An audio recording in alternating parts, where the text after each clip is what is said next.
Mrs. Maria, a friendly 78-year-old lady, had lived for decades in a cozy house in the center of the city. She and her beloved husband, John, had built that home with a lot of sweat and dedication over their 50 years of marriage. John was a kind and hard-working man who diligently tended the garden and made a point of surprising his wife with roses every week. Unfortunately, John passed away 2 years ago due to health complications. That was one of the worst moments of Mrs. Maria's life. She felt lost without the companionship of her great love. Her daughters, Anna and Beatrice, tried to console her, but Mrs. Maria spent most of her time reminiscing about the good times she had lived through with John. "I miss him so much, girls. That house is not the same without your father's presence," Mrs. Maria would say, with tears in her eyes. The daughters understood their mother's pain, but didn't exactly know how to help her move forward. They tried to encourage her to go out more, reconnect with friends, and resume her activities, but Mrs. Maria seemed increasingly attached to that house that reminded her so much of John. "Mother, Mr. John would want to see you happy and moving forward. We have to honor his memory," Anna would say, holding her mother's hand. Mrs. Maria would wipe her tears and nod in agreement, but deep down, she knew her life would never be the same without her companion by her side. A few months after John's death, Anna and Beatrice got together to discuss Mrs. Maria's future. They realized that their mother was no longer able to take care of the house on her own and seemed increasingly depressed. "Mother is not doing well in this big house. She needs a change," said Anna, in a worried tone. "That's true. It might be better if she moved to a more peaceful place where she could recover," Beatrice added.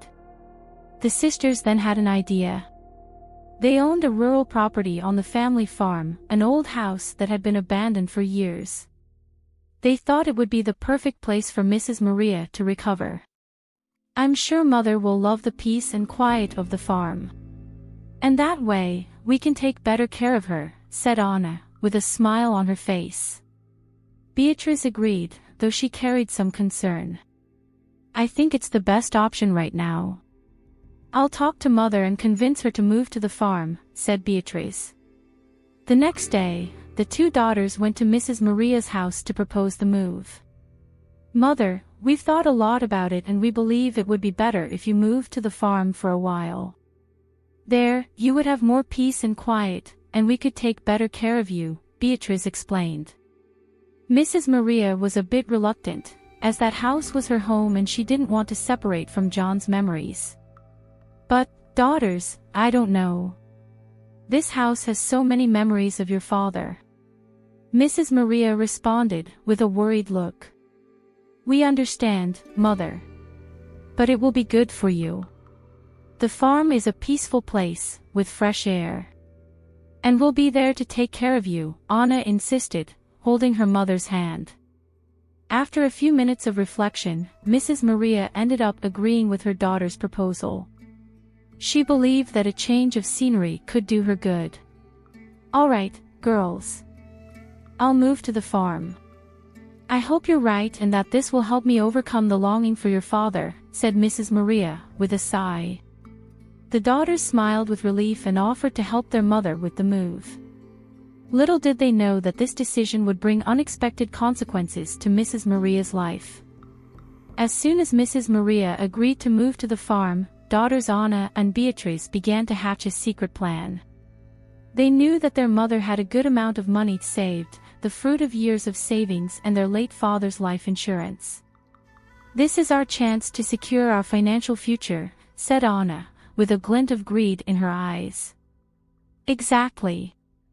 Now that Mother is alone and vulnerable, we can convince her to let us manage her assets," Beatrice added, with a Machiavellian smile. The sisters had a long conversation about how they would manipulate Mrs. Maria. They decided they would make their mother believe that the farm needed expensive renovations and that her money would be essential for that. "We'll say the house is in very bad shape and that we need her money to renovate it. That way, she'll feel obligated to help us," explained Anna, with an air of superiority. Beatrice agreed with the plan. excited at the prospect of getting rich at the expense of her elderly and vulnerable mother. "Great. And once we have control of the money, we'll manage it in a way that suits us. Mother won't even suspect anything," said Beatrice, with a triumphant smile. The two sisters shook hands, sealing that immoral agreement. They were determined to take advantage of Mrs. Maria's emotional vulnerability to ensure their own financial interests, without caring about her well-being. "Finally, we'll be able to live in all the comfort we deserve. And all thanks to dear old Mom's naivety," Anna whispered, with an ironic laugh. And so, the daughter's diabolical plan began to be put into practice, while Mrs. Maria, unaware of it all, believed her children were acting with their best intentions. After a few days of preparations, the day of Mrs. Maria's move arrived. The daughters took her to the family's rural property, eager to put their plan into action. Upon arriving at the farm, Mrs. Maria was shocked to see the house she was supposedly going to live in. The place was in complete disrepair, with broken windows, a weathered roof, and vegetation taking over the surroundings. "But, girls, what is this? This house looks like it's been abandoned for years," exclaimed Mrs. Maria, with a look of disappointment. Anna and Beatrice tried to disguise their discomfort and hurried to reassure their mother. "Don't worry, Mother. We're going to renovate all of this. It's going to be a beautiful house, you'll see," said Anna, forcing a smile. Mrs. Maria looked around, visibly shaken. The scene reminded her a lot of the time when her beloved John had passed away. She felt alone and helpless again. "I don't know, girls. This house looks completely abandoned. I don't know if I'll be able to get used to living here," whispered Mrs. Maria, with tears in her eyes. Beatrice approached her mother and hugged her, trying to seem understanding. "Mother, I know it looks scary now, but it'll be all right. We'll take care of everything and you too. This move will do you a lot of good, you'll see," said Beatrice, in a comforting tone.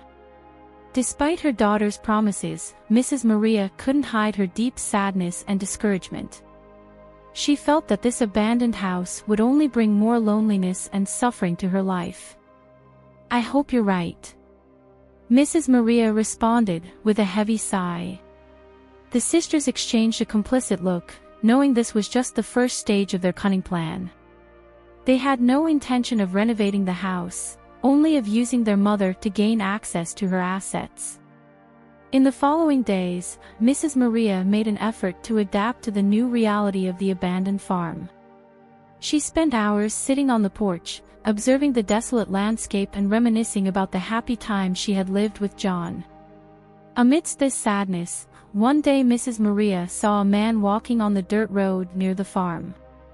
He was carrying an axe on his back and seemed to be returning from work. Curious, Mrs. Maria decided to approach and greet him. "Good afternoon, sir. Do you live around here?" she asked, with a slight smile. The man, who appeared to be around 60 years old, stopped and looked in the direction of the elderly lady. "Good afternoon, ma'am. Yes, I live in a cabin just over there, near the stream," he replied, pointing towards a small wooden structure. "Oh, that's good. I recently moved to this farm here. I don't know the area very well," Mrs. Maria said, a bit timidly. The man took a few steps closer and smiled friendlily. "I understand. Well, if you need anything, you can come look for me. My name is Antonio and I'm the lumberjack in this region," he said, extending his hand to greet her. Mrs. Maria shook the lumberjack's hand, feeling a bit more at ease. "Nice to meet you, Antonio. I'm Mrs. Maria. It's good to have someone around, as this house is so abandoned," she commented, with a sigh. "Yes, this farm seems to have been neglected for a very long time. But I'm sure with a little care, you'll be able to turn it into a cozy home," Antonio said, with a kind look. Those words comforted Mrs. Maria's heart, and she felt a little less alone in that unfamiliar place. "I hope so, Antonio. Thank you for talking to me. I'm glad to have met such a friendly neighbor, she replied, returning the smile. Antonio nodded and bid farewell, continuing on his way. Mrs. Maria watched him walk away, feeling slightly more hopeful that perhaps this move wasn't going to be so bad after all. In the following days, Mrs. Maria began to have casual encounters with the friendly lumberjack Antonio. She felt increasingly drawn to the man's friendly and peaceful personality, which contrasted with the depressive air of the abandoned farm. In one of these conversations, Antonio noticed that Mrs. Maria seemed very unhappy and lonely in that place. "Mrs. Maria, you seem a bit sad. Did something happen?" he asked, with concern. Mrs. Maria sighed and opened up about the difficulties she had been facing since moving to the farm. "Oh, Antonio, it's that this house is so abandoned and I feel so lost here. My daughters convinced me to come here, but I don't know if I'll be able to adapt," she told him, with tears in her eyes. Antonio listened attentively, feeling moved by the elderly woman's fragility. "I understand, Mrs. Maria. It must have been a very difficult decision for you. But don't lose hope. With a little effort, this farm can become a cozy home again," he said, trying to cheer her up. Mrs. Maria smiled weakly, grateful for the lumberjack's understanding. "You're right, Antonio. I need to try. But sometimes I feel so alone here," she responded, with a quivering voice. Antonio then had an idea. He invited Mrs. Maria to visit his small cabin, where she could enjoy friendly company and a more welcoming environment.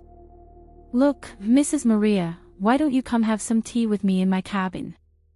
It will be good for you to get out of this house a bit and talk to someone," he said, with a kind smile. Mrs. Maria was surprised by the invitation, but accepted it readily. She felt increasingly at ease in Antonio's presence. "Oh, how kind, Antonio. I'd love to. I'll feel much better away from this house for a moment," she responded, excited. And so, a beautiful friendship began to blossom between the lonely elderly woman and the welcoming lumberjack. They spent hours talking, sharing stories, and building a sincere and comforting bond. For the first time since arriving at the farm, Mrs. Maria felt at peace and welcomed. She mentally thanked herself for having found Antonio, her only companion in that lonely place. Over time, Antonio noticed that there was something wrong in the relationship between Mrs. Maria and her daughters. He observed that whenever the sisters visited their mother at the farm, they seemed more interested in discussing the family's financial matters than in truly caring for Mrs. Maria's well-being. In one of his conversations with the elderly lady, Antonio decided to approach the subject cautiously.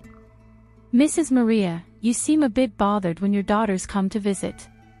Did something happen?" he asked, with a concerned look. Mrs. Maria hesitated for a moment, but ended up confiding in Antonio and reporting her concerns. "Oh, Antonio, it's that they've been very insistent about my assets.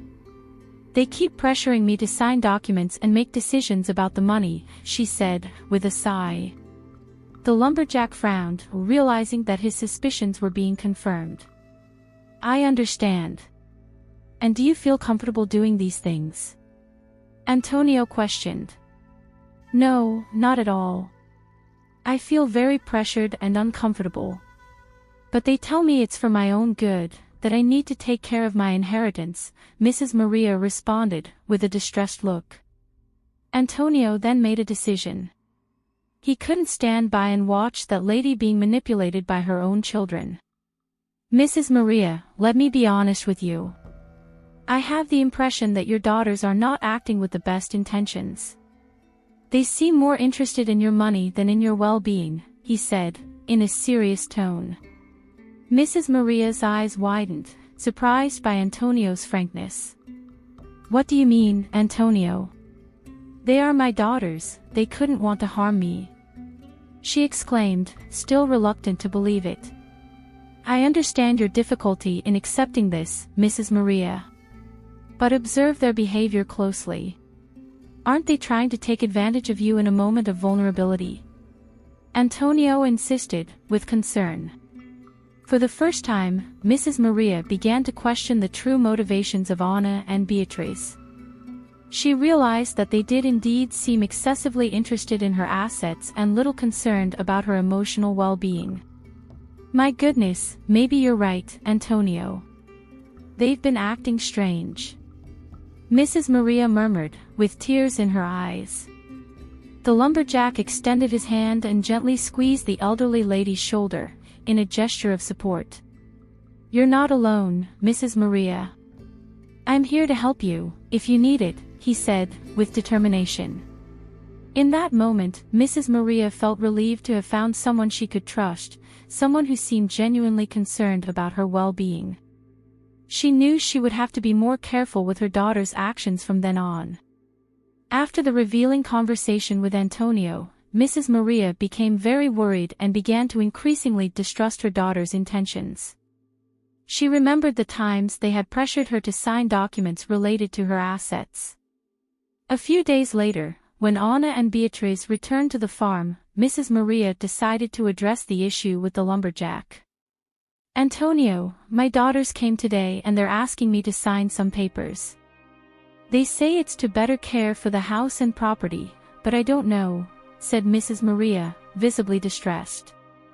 Antonio listened attentively and then placed his hand on the elderly woman's shoulder, with a firm look. Mrs. Maria, you need to be very careful. Don't sign anything without reading and understanding it thoroughly, he warned, in a serious tone. But they insist so much, they say it's important for my own good. Mrs. Maria responded, hesitantly. The lumberjack shook his head, determined to protect the elderly woman. Don't believe them, Mrs. Maria. Your daughters may be trying to take advantage of you. I have the impression they want to have control over your assets, Antonio affirmed, with conviction. Mrs. Maria felt a chill in her stomach upon hearing those words. She knew Antonio was right, but she felt too fragile to confront her own daughters. I don't know what to do, Antonio. They are my daughters, I can't distrust them like that, she murmured, with tears in her eyes. Antonio gently squeezed Mrs. Maria's hand, in a gesture of support. You don't have to face them alone.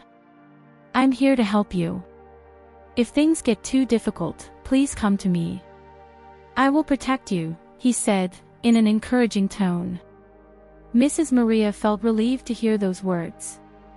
For the first time, she had someone she could trust and who seemed genuinely concerned about her well-being.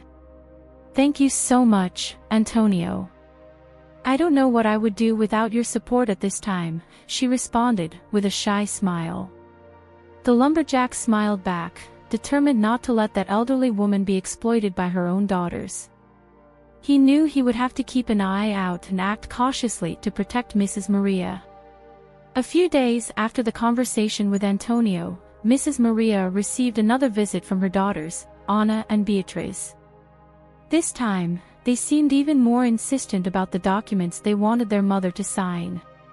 Mother, you need to sign these papers urgently. They are essential for us to take care of the house and farm renovation, said Anna, extending a stack of forms to Mrs. Maria. Mrs. Maria looked at the papers with distrust, remembering Antonio's advice. But, daughters, I'm not sure I should sign all this. Maybe it would be better if I took a look first, she responded, in a hesitant tone. Beatrice then adopted a more assertive posture, pressuring her mother. Mother, don't be difficult. You know we need this money to renovate the house. Or do you want to continue living in this abandoned place? She said, with impatience. Mrs. Maria felt cornered. She didn't want to disappoint her daughters, but she also didn't feel comfortable signing documents without understanding exactly what they were asking for. I don't know, girls. All of this seems so complicated to me, she responded, with a trembling voice. Anna then adopted a more conciliatory tone, trying to convince her mother. Mother, trust us. We just want what's best for you. These renovations will make the house much more comfortable for you to live in, she explained, with a forced smile. Mrs. Maria looked from one daughter to the other, feeling increasingly pressured. She knew that Antonio had warned her about potential traps, but her daughter seemed so convincing. Mrs. Maria hesitated for a few moments, but ended up giving in. Okay, then. I'll sign the papers. The daughters smiled in satisfaction, quickly collecting the documents from their mother's hands. Great, Mother. Thank you for trusting us, Beatrice said, giving Mrs. Maria a kiss on the cheek. As she watched her daughters walk away with the papers, Mrs. Maria felt a tightness in her chest. She hoped she was making the right decision, but a small voice in her head warned her that she might have just fallen into a trap. As soon as her daughters arrived with the documents, Mrs. Maria felt a knot in her stomach. She knew she should have been more cautious, especially after the enlightening conversation she had had with Antonio. But the pressure exerted by Anna and Beatrice left her increasingly confused and insecure. Girls, I'm not sure I should sign all these papers. Can't I take a more detailed look first? Mrs. Maria questioned, with an apprehensive look. Anna and Beatrice exchanged a brief glance, and then Beatrice placed her hand on her mother's shoulder in an apparently affectionate gesture. Mother, we understand your concern, but these documents are really essential. We need them to take care of the house and farm renovation. It's all for your own well-being, Beatrice said, with a reassuring smile. Mrs. Maria still felt a twinge of distrust, but her daughter seemed so convincing. She didn't want to disappoint them and knew that the house renovation was really necessary. Well, if you say it's important. Mrs. Maria sighed, picking up the pen with trembling hands. Anna smiled broadly, handing the papers for her mother to sign. That's right, Mother. You'll see that this renovation will make everything much better for you to live in, Anna affirmed, in an excited tone. Reluctantly, Mrs. Maria began to sign the documents, one by one. She felt a tightness in her chest, as if she were making a huge mistake. I hope you're right, she murmured as she completed the last signatures. As soon as Mrs. Maria handed over the papers, Anna and Beatrice quickly collected them, as if they feared their mother might change her mind. Thank you, Mother. You'll see that everything will be great, Beatrice said, giving the elderly woman a kiss on the cheek. While her daughter said goodbye and hurried to leave the farm, Mrs. Maria was left alone, feeling increasingly insecure about the decision she had made. She wished Antonio were there to advise her, but she knew she couldn't go back now. I hope I haven't made a huge mistake, lamented Mrs. Maria, discreetly wiping away a tear that was streaming down her face. After her daughter's visit, Mrs. Maria was deeply disturbed. She couldn't stop thinking about the documents she had signed, feeling increasingly insecure about the decision she had made. When Antonio found her in the farm's garden, he immediately noticed that something was wrong. Mrs. Maria, you seem very worried. What happened? The lumberjack inquired, with an attentive look. Mrs. Maria sighed deeply and told Antonio everything that had happened with her daughters. Oh, Antonio, I feel so guilty. My daughters came and pressured me to sign these documents. They said it was for the house renovation, but I'm not sure what I signed, she said, with a trembling voice. Hearing this, Antonio felt a tightness in his chest. He was furious to see that his suspicions about the daughters' intentions were being confirmed. Mrs. Maria, you shouldn't have signed anything without reading and fully understanding it. They are clearly trying to take advantage of you, he exclaimed, visibly outraged. Mrs. Maria lowered her head, ashamed. I know, Antonio. But they pressured me so much and I was afraid of disappointing them, she murmured, with tears in her eyes. The lumberjack gently held the elderly woman's hands, in a gesture of support. Mrs. Maria, you're not to blame. Your daughters are the only ones responsible for this situation. They are taking advantage of you in a very cruel way, Antonio affirmed, with determination. Hearing those words, Mrs. Maria felt a mix of relief and concern. She knew Antonio was right, but she didn't want to believe that her own daughters were capable of something so dishonest. "But what am I going to do now, Antonio? They've already taken the documents," she questioned, distressed. The lumberjack reflected for a moment, his face taking on a resolute expression. "Don't worry, Mrs. Maria. I will help you resolve this situation. I won't allow your daughters to continue exploiting you in this way," he assured, firmly. Hearing that, Mrs. Maria suddenly felt more hopeful. She knew that with Antonio by her side, she might still be able to reverse this desperate situation. "Thank you so much, Antonio. I don't know what I would do without your support at this moment," she thanked, squeezing the lumberjack's hand with gratitude. Antonio nodded, determined to protect that elderly woman who had become so important to him. He would not let Mrs. Maria be deceived and exploited by her own family. After hearing Mrs. Maria's distressed account, Antonio became determined to intervene and help her resolve the situation. He could not accept that the elderly woman's own daughters were trying to take advantage of her so cruelly. The next day, when Anna and Beatriz returned to the farm, Antonio was waiting for them, with a serious expression. "Excuse me, ladies. I need to talk to you," he said firmly, blocking the sisters' path. Anna and Beatriz were surprised to see the lumberjack approaching them so directly. "What do you want, sir?" Beatriz responded, with a certain arrogance.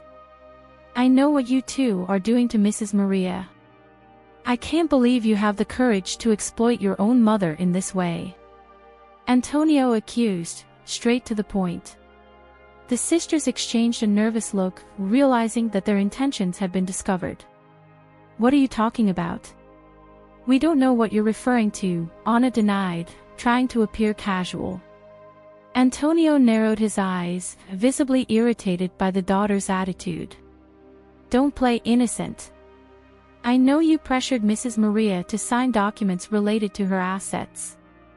You want to take advantage of her vulnerability," he stated, pointing an accusatory finger. Beatrice frowned, adopting a defensive tone.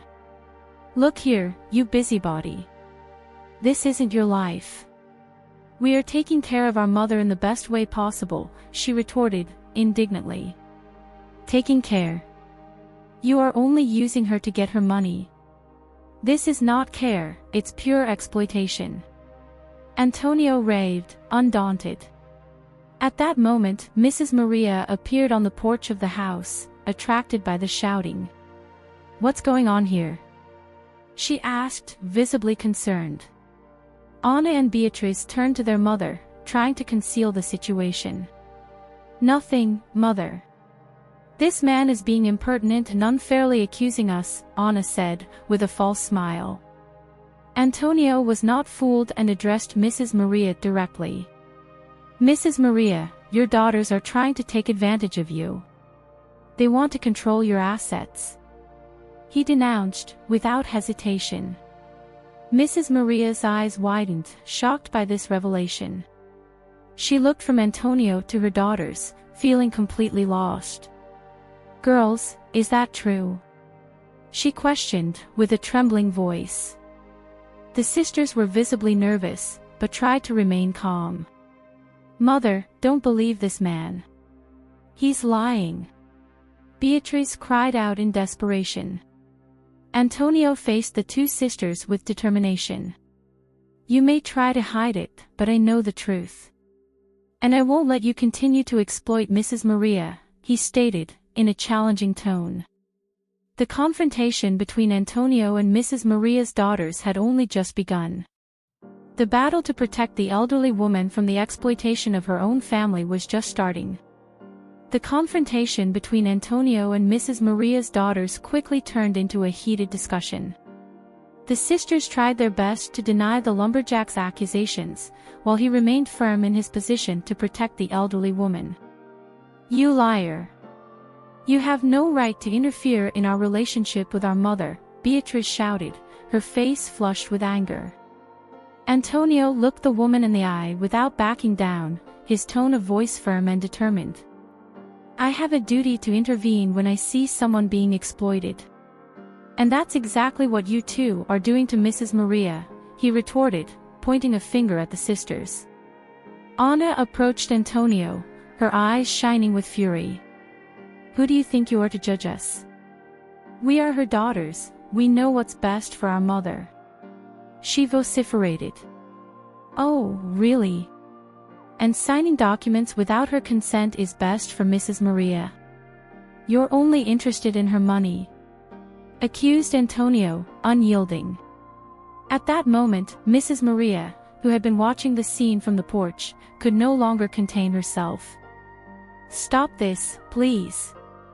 What's going on here? She cried out, with tears in her eyes. The sisters turned to their mother, adopting a more conciliatory stance. Mother, don't believe this man. He's lying and making unfair accusations, Beatrice said, in a pleading tone. Antonio, however, did not allow them to deceive Mrs. Maria once again. Mrs. Maria, they pressured you to sign documents about your assets. They want to take control of your money, he insisted, staring at the sisters with determination. Mrs. Maria looked from one side to the other, completely lost and confused.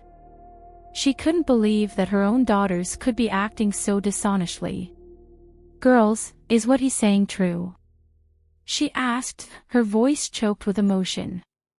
Anna and Beatrice tried once again to deny the accusations, but Antonio didn't give them a chance. It's no use trying to hide it, Mrs. Maria. They want to take advantage of you, they don't care about your well-being, he affirmed, firmly.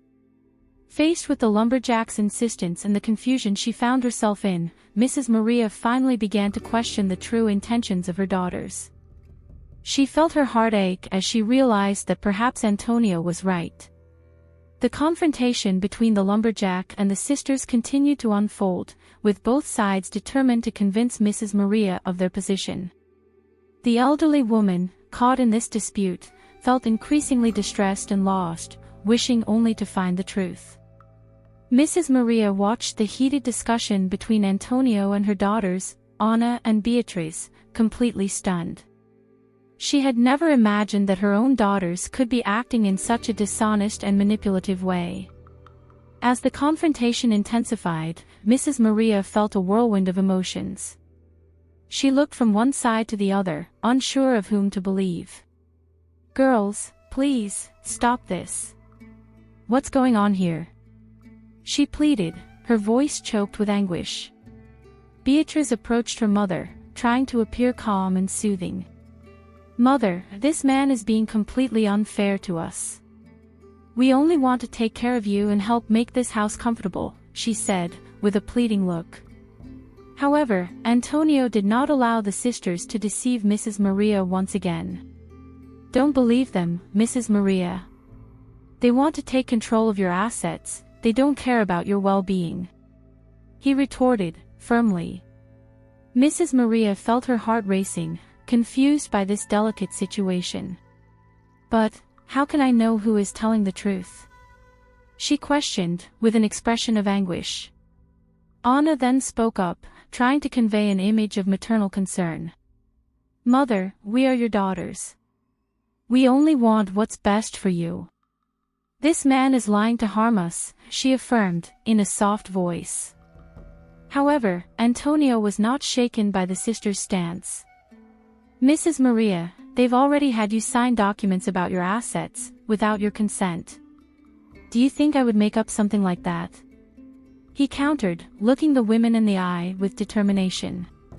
At that moment, Mrs. Maria felt as if the ground had disappeared from under her feet. She couldn't believe that her own daughters could be capable of something so cruel. Girls, did you really do that? She asked, her voice trembling.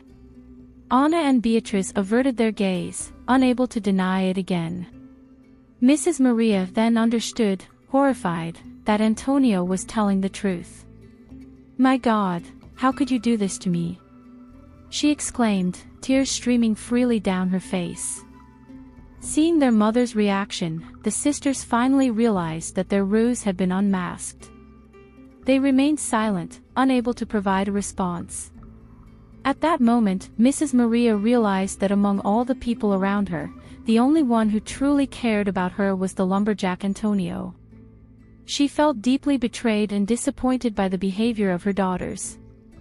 After witnessing the heated confrontation between Antonio and her daughters, Mrs. Maria felt completely lost and disoriented. She still couldn't believe that her own daughters, in whom she had so much trust, could be trying to take advantage of her in such a cruel way. Amidst tears, Mrs. Maria looked at Antonio with gratitude and admiration. It was then that she realized the lumberjack was the only person around her who truly cared about her well-being. "Antonio, you were right all along," she murmured, her voice choked. The lumberjack approached Mrs. Maria, his gaze overflowing with compassion. "Mrs. Maria, I'm so sorry you've had to go through this. But know that I will never allow your daughters to continue exploiting you," he affirmed, gently holding the elderly woman's hand. Mrs. Maria squeezed Antonio's hand, finally feeling welcomed. "I don't know what I would do without you, Antonio.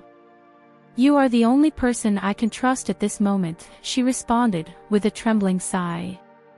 The sisters, who had remained silent until then, tried to approach, but Mrs. Maria pushed them away with a gesture of her hand. "Stay away from me. I don't want to see your faces anymore," she shouted, the pain in her voice evident.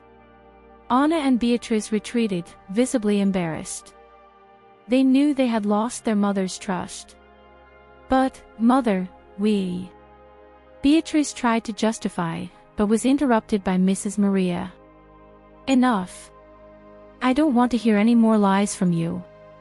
You have betrayed me in an unforgivable way," the elderly woman exclaimed, her face bathed in tears. Antonio looked at the sisters with a stern gaze, positioning himself protectively next to Mrs. Maria.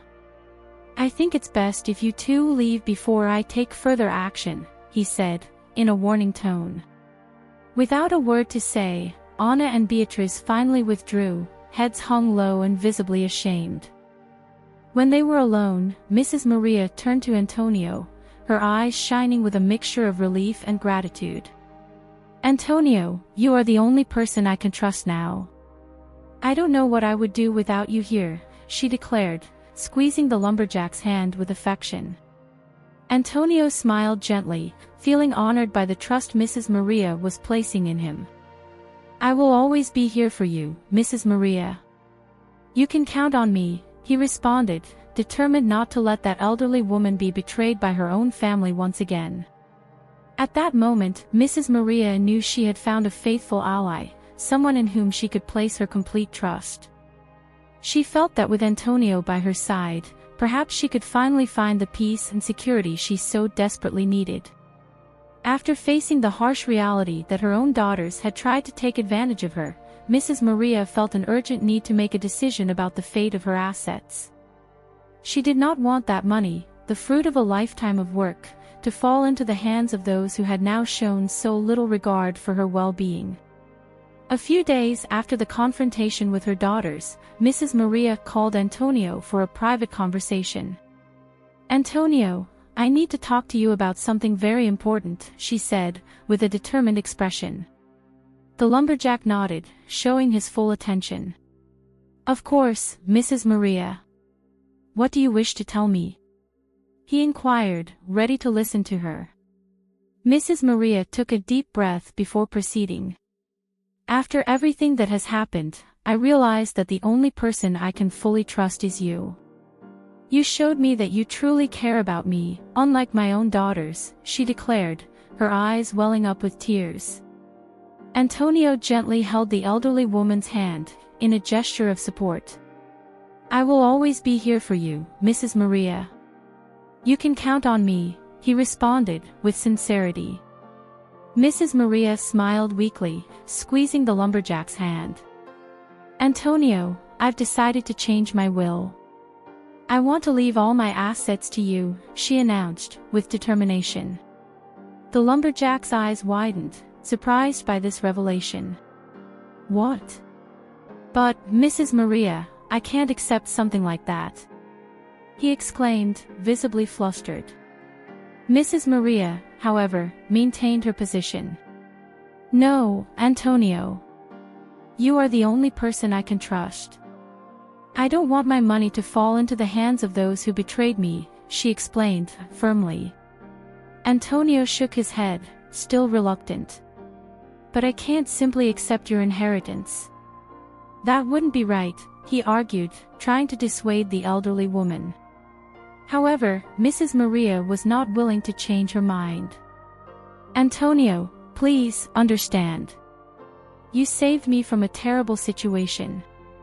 You are the only person I trust completely. I want my assets to go to someone who truly cares about me, she said, with conviction. Faced with Mrs. Maria's determination, Antonio could not find arguments to refuse that request. He knew this was a very important decision for the elderly woman, and that she had thought it through carefully. All right, Mrs. Maria. If that's what you wish, I accept.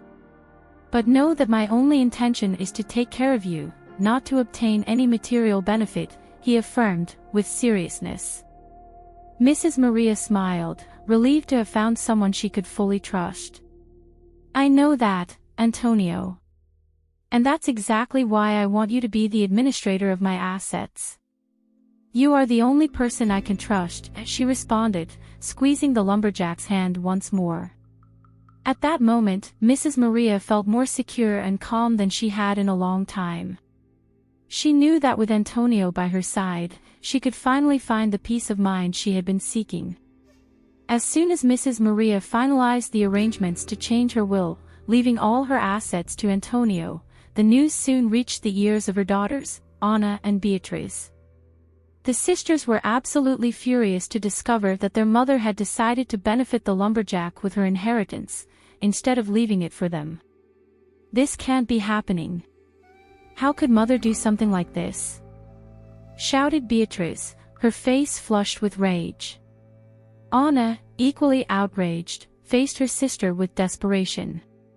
We have to prevent this from happening. That man can't get the mother's fortune, she exclaimed, determined to reverse the situation. The sisters then hurried to the farm, determined to confront both Mrs. Maria and Antonio. Upon arriving, they found Antonio working in the garden of the property. Without hesitation, Beatriz approached him, with an accusatory look. So you finally got what you wanted, didn't you, you damn bastard? She spewed, pointing her finger at the lumberjack. Antonio frowned, surprised by the woman's aggression. What are you talking about? He inquired, cautious. Don't play dumb. You convinced the mother to change the will and leave all the assets to you, yelled Anna, her eyes shining with fury. The lumberjack remained calm, facing the sisters with firmness. I didn't convince Mrs. Maria of anything. She made this decision on her own, after you had tried to take advantage of her, he responded, in a serene tone. Beatrice snorted, clearly outraged. That's a lie. You must have threatened or manipulated her somehow, she accused, advancing towards Antonio. At that moment, Mrs. Maria appeared on the porch, attracted by the shouts. She hurried down the stairs and placed herself between Antonio and her daughters.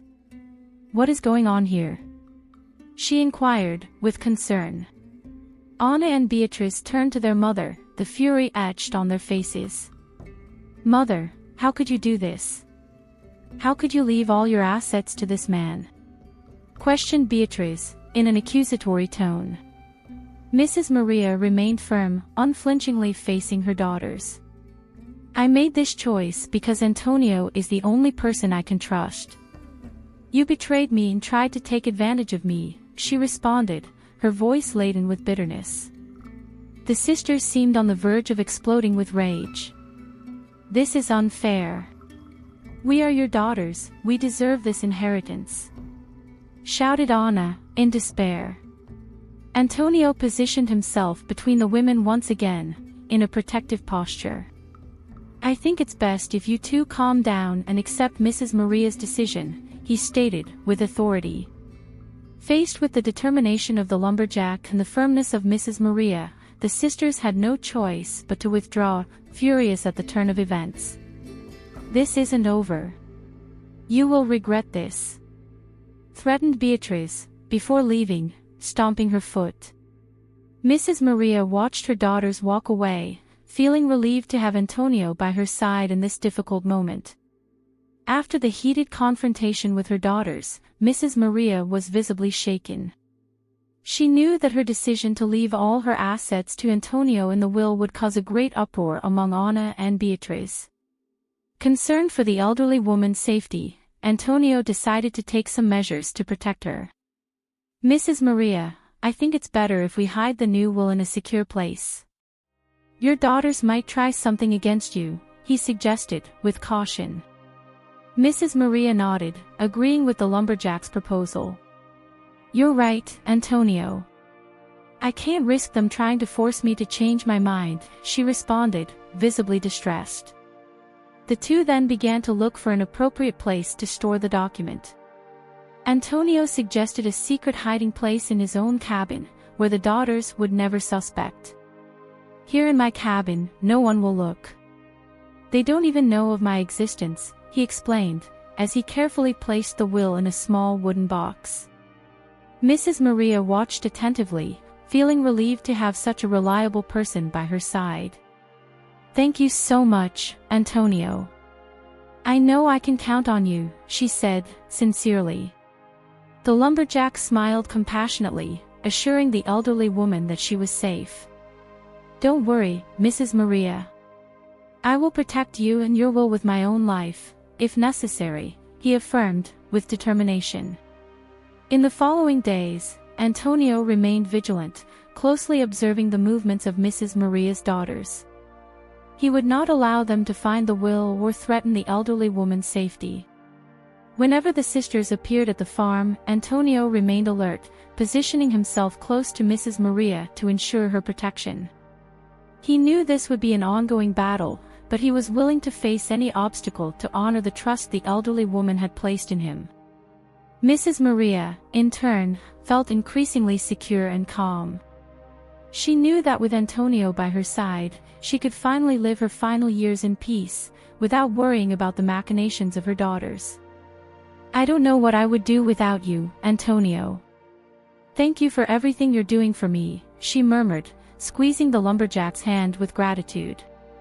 Antonio smiled affectionately, reaffirming his commitment to protecting the elderly woman who had become so important in his life. "I will always be here, Mrs. Maria. You can count on me," he responded, with determination. Together, they would face any adversities that might still arise, united by the sincere friendship that bound them. Over time, Mrs. Maria's health began to deteriorate. She had become increasingly frail, both physically and emotionally, after all the stress involving her daughters and the change in her will. Antonio, always attentive and dedicated, did his best to care for the elderly woman and keep her comfortable in her final days. "Mrs. Maria, you need to rest. Don't overexert yourself," he said, helping her settle into an armchair on the porch of the farm.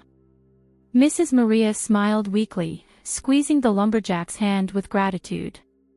"Antonio, I know my end is near. But I feel so relieved to have you here with me," she murmured, her voice weak. The lumberjack returned the smile, his eyes brimming with tears. "You're not going anywhere, Mrs. Maria. I'll take care of you until the end," he affirmed, determined. In the following days, Mrs. Maria's health deteriorated drastically. She could barely get out of bed, and Antonio remained by her side, providing all the necessary care. In one of her last conversations, Mrs. Maria called Antonio and handed him a sealed envelope. "Antonio, this is my new will. I want you to keep it and deliver it to my daughters after I'm gone," she said, her voice trembling. The lumberjack held the envelope delicately, feeling honored by the trust placed in him. "I will guard it with my life, Mrs. Maria." You can be sure that your final wishes will be respected, he responded, solemnly. Mrs. Maria mustered a weak smile, breathing with difficulty. Thank you, Antonio. You were the only person who truly cared about me in this life, she murmured, squeezing the lumberjack's hand one last time. A few days later, Mrs. Maria passed away peacefully, with Antonio by her side, holding her hand. The lumberjack cried discreetly, deeply saddened by the loss of the one he had learned to love and respect. After the funeral, Antonio fulfilled Mrs. Maria's last wish and summoned her daughters, Anna and Beatriz, for the reading of the will. The sisters arrived visibly disturbed, imagining that they would finally be able to claim the inheritance they believed was rightfully theirs. However, upon hearing the contents of the document, their world crumbled. Mrs. Maria had left all her assets, including the farm and her savings, to Antonio. This can't be happening. Mother couldn't have done this, yelled Beatriz, her face flushed with rage and indignation. Anna, equally shocked, glared at Antonio with fury. You must have manipulated the mother in some way. This isn't fair. She spewed, pointing an accusatory finger. Antonio remained calm and serene, despite the sisters' violent reaction. Mrs. Maria's decision was clear and irrevocable. She left me everything she owned as a way of thanking me for being the only person who truly cared for her, he explained, firmly. Faced with the irrefutability of the will, Mrs. Maria's daughters had no choice but to accept the harsh reality. They left the farm, desolate and embittered, leaving behind the inheritance they believed belonged to them. Antonio, in turn, felt grateful and honored by the trust Mrs. Maria had placed in him. He committed to honoring the elderly woman's memory and using those assets in a way that would benefit the community, as she herself would have desired. As soon as Antonio summoned Mrs. Maria's daughters for the reading of the will, the tension in the air was palpable. Anna and Beatriz could barely hide their impatience and expectation, believing they would finally receive the inheritance they claimed was rightfully theirs. However, when Antonio revealed the contents of the document, shock and disbelief took over the sisters. What? Mother left everything to this man. Beatriz exclaimed, her face red with fury. Anna, equally incredulous, glared at Antonio with an expression of pure hatred. This can't be happening. Mother couldn't have done something like this, she spewed, stomping her foot in anger. Antonio remained calm, facing the women with a serene expression. Mrs. Maria's decision is clear in the will. She left me all her assets as a way of thanking me for being the only person who truly cared for her, he explained, firmly. The sisters exchanged a desperate look, unable to believe what they had just heard. But this isn't fair. We are the daughters, we deserve this inheritance. Beatriz shouted, her eyes brimming with tears. Antonio shook his head, unshaken by the women's reaction. Mrs. Maria made this choice of her own free will. She trusted me to manage her assets in a way that would honor her memory, he declared, calmly. Anna narrowed her eyes, clearly unconvinced. You must have manipulated the mother in some way. There is no other explanation for this, she accused, pointing a finger at Antonio. The lumberjack sighed, understanding the pain and disappointment of Mrs. Maria's daughters. I'm sorry, but Mrs. Maria's decision is irrevocable. You will have to accept that, he affirmed, firmly. Faced with the irrefutability of the will and Antonio's resolute stance, the sisters finally understood that there was nothing they could do to reverse the situation. They left the farm, desolate and embittered, leaving behind the inheritance they believed was their right. Antonio watched Mrs. Maria's daughters walk away, with a sad expression. He knew this would not be an easy moment for them, but he was determined to honor the elderly woman's memory and use the assets in a way that would benefit the community, as she would have desired. With a heavy heart, the lumberjack made his way to the farm's garden, where he sat on a bench, observing the flowers that Mrs. Maria had so admired. He knew that although the elderly woman's absence was painful, he would fulfill her last wish, caring for what she had valued so much.